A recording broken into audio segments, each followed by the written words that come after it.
Justin is up next in Denver. Hey, Justin, welcome to the show. Hi, Rachel. Hi, John. Read both of your books. Loved them. Oh, thanks so much. Well, thanks for calling. Yep. How can we help? My wife and I are in baby step 2. We paid off $40,000 in the last 5 months. Wow! Congratulations. Thank you. We're celebrating our 4-year anniversary next week, and just this morning, my wife told me that her father had told us that he was forgiving the $7,000 balance of a $10,000 family loan that they loaned us prior to our marriage. That's generous. And they live close by and they come over often. And I fear that in the future, once they forgive this debt, if I continue on, they will. I just fear facing them. Do you fear facing them like ego-wise, or is this loan forgiveness come with strings? Federal government like?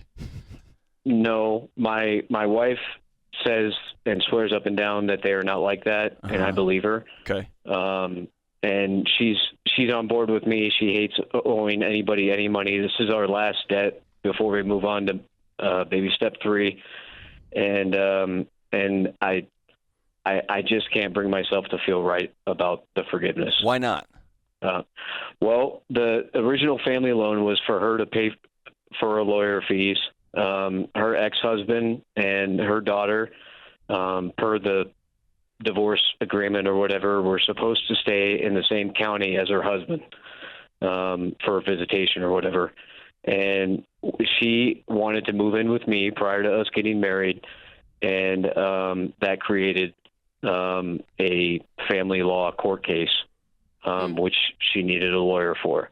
So from my perspective, I saw her parents as taking a bet on me when her biological father would not do that. They bet on our relationship. It's been a very rocky marriage, just because of the ends of the spectrum that both of us fall on. She's a mental health counselor. I'm retired Army.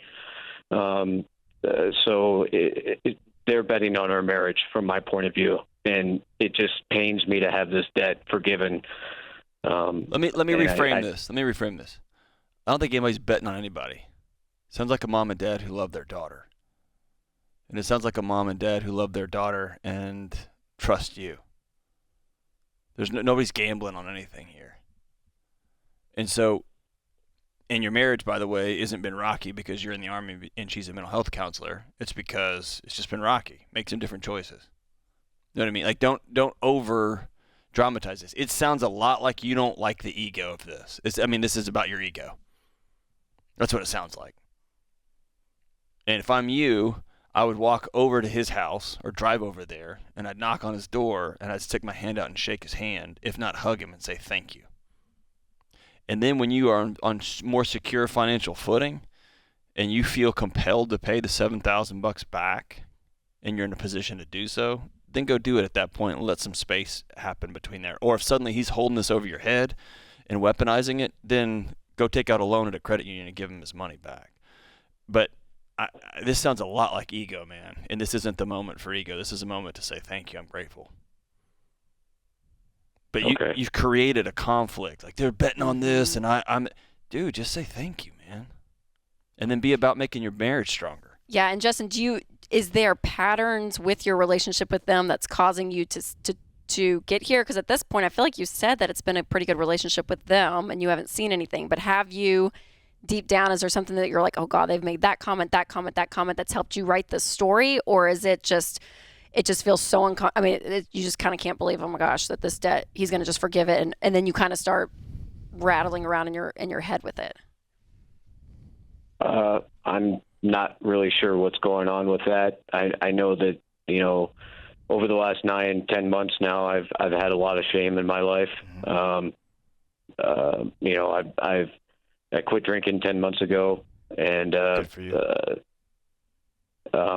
So there's a lot of shame. I destroyed some relationships, and the worst one was trust with my wife, and I'm trying to rebuild those relationships. And it seems like my life is closing in on me. I'm getting the help that I need. Excellent. So let me tell you something that's counterintuitive to the space you're in.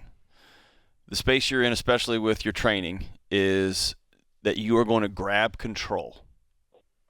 I'm going to, quote unquote, solve this. I screwed something up, fix it, right? That's the mentality. And that there is some truth to that.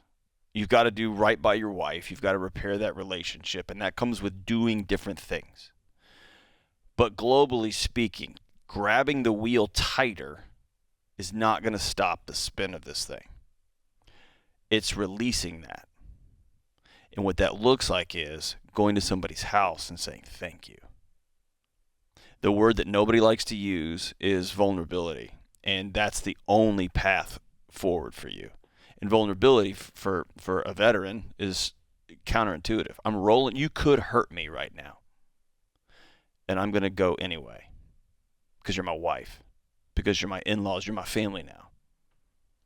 And I'm going to trust that you won't hurt me. And I'm going to say thank you. And I'm going to go on to being a good man. Is that fair? Yes. Thank you very much. But listen, brother, I want you to look at this not as, like I told the previous caller, this isn't some kind of moral failure. This is a set of skills you don't have, and you got to learn some new skills, and you got to practice them. Is that cool? Yes. So practice accepting help. Practice saying thank you. And then practice saying, I'm sorry. How can we make this right? Okay. Is that cool? Yes. Go make your marriage good, man. You're worth that.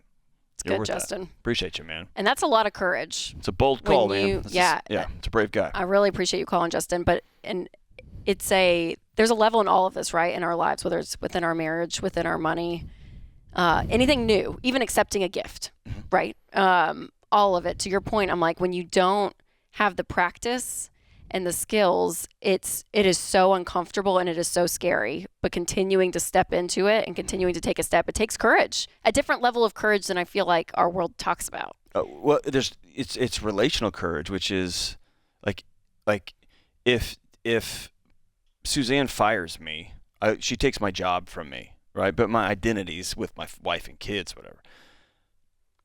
If I lose that, then I've got to. That's a long road, right? I don't know who I am. I'm untethered to everything, right? And so there's something incredibly courageous about leaning into someone that you love and care about, who is part of you, which is your wife, your husband, your spouse, your kids, and saying, "I'm sorry, thank you. How do I do this right?" Like we don't have a culture that says, "I'm sorry. How do I make this right?" We have one that says, "Fix it," and when we fix it, we try to grab control of it. Yes. And sometimes you got to do the opposite of what your training is. Yeah, which is so scary, and that's the vulnerable piece when you're not used to that, and it's like, okay, I really am. I'm gonna let go of the wheel in a sense. And other people who have spent their whole lives with their hands off the wheel, equally courageous. You've got to grab the wheel. Like you've got to take some control here, right? And so some people are listening, going like, okay, I should like you got to know you, and everybody's situation is different. It's doing here's the thing. Look at the pattern of behavior in your life. Look back and say, is this working? This is year 4, and my marriage is still a mess. Me getting angry every time this, or me going to watch Netflix every time, or grabbing another drink every time, that's not working. Let's try something else. Do the courageous thing that makes your body uncomfortable, because that usually is the right thing. Yeah, right? Trying something new. The next hard thing. That's so good. Well, thanks again, Justin, for calling. It's awesome.